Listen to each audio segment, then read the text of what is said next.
Welcome back to the Guitar Reliquary.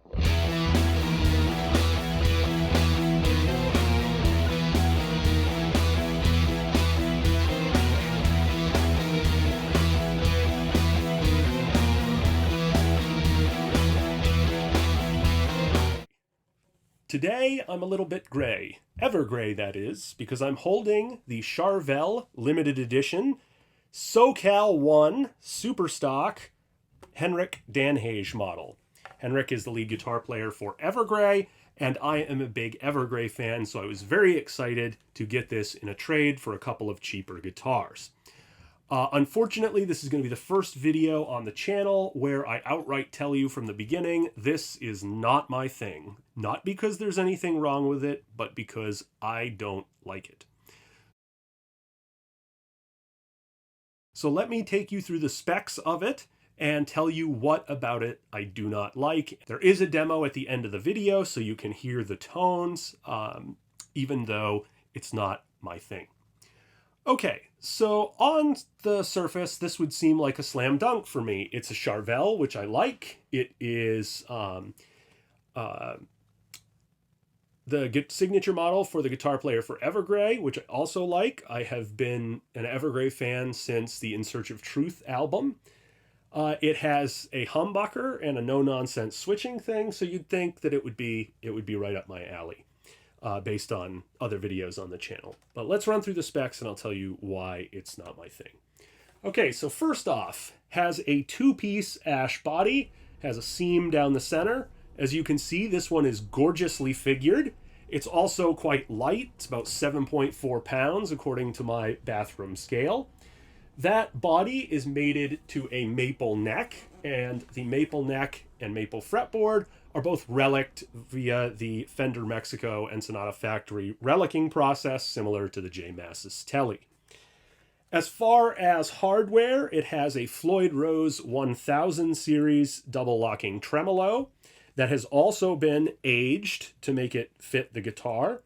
It has a Seymour Duncan JB TB4 pickup in the bridge and a DiMarzio Area 67 in the neck.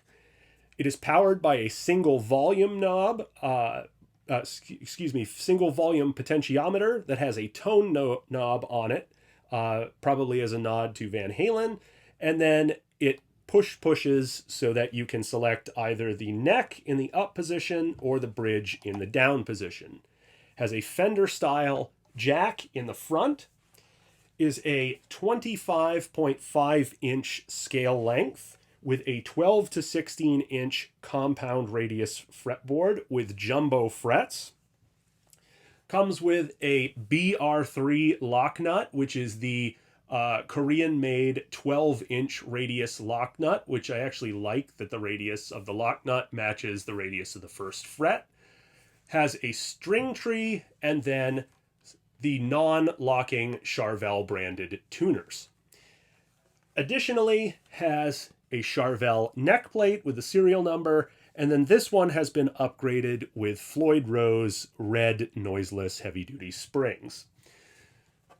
So all in all, this seems like it should fit the bill for something that I would enjoy. But let's talk about why I'm getting rid of it.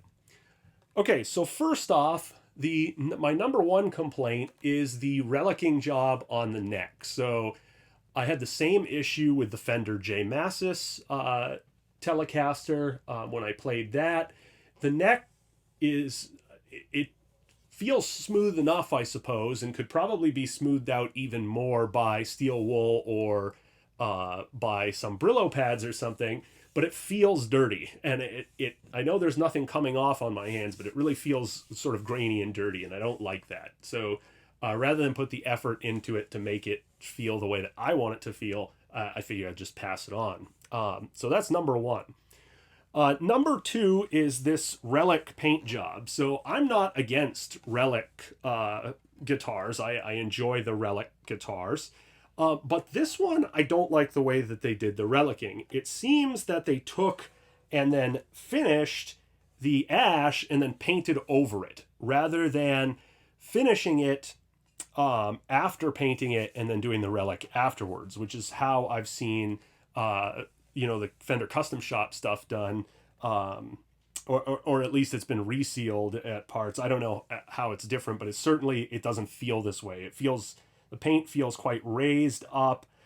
It's also feels like sort of a rubbery style paint. It will definitely wear off quickly for anybody that plays this guitar. It's just, for me, it's not, it doesn't do it. The other thing that I'm not a huge fan of is the pick guard on the Charvels. So that was my number one hesitation, is having the pick guard, because I'm not a big pick guard fan. I do have a couple guitars with pick guards, but generally I like to see bare wood. So that's a gripe for me personally. Obviously, there's nothing wrong with the guitar. It's practically new. It's been very well cared for by me since I got it, and set up to play beautifully with my normal 4.5 64ths of action on the bass side, about 3 64ths action on the treble side, 10 gauge Diodario XS strings. The nut is at an appropriate height. It might need to come up a little bit, especially if people want to run 9s on it. The trem is set up, and it floats, holds tune the way that it should. But just something about it, I had much higher hopes for this, being the Evergrey fan and being a Charvel fan. But when this is hanging on the wall next to my Warren DeMartini, or next to my Superstock Wildcard, which I'll do a video on later in the series, I just don't want to play this one. Like, it looks cool. It looks great in the pictures that I took for this in the video. It probably sounds okay in the demo, but I am not a huge JB in a Strat style body fan. So I much prefer a hotter pickup in my guitars. So anyways, I hope you'll check out the tones and let me know what you think about it.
thanks for watching. I hope you enjoyed the video demo. Like, subscribe, and check out my other videos.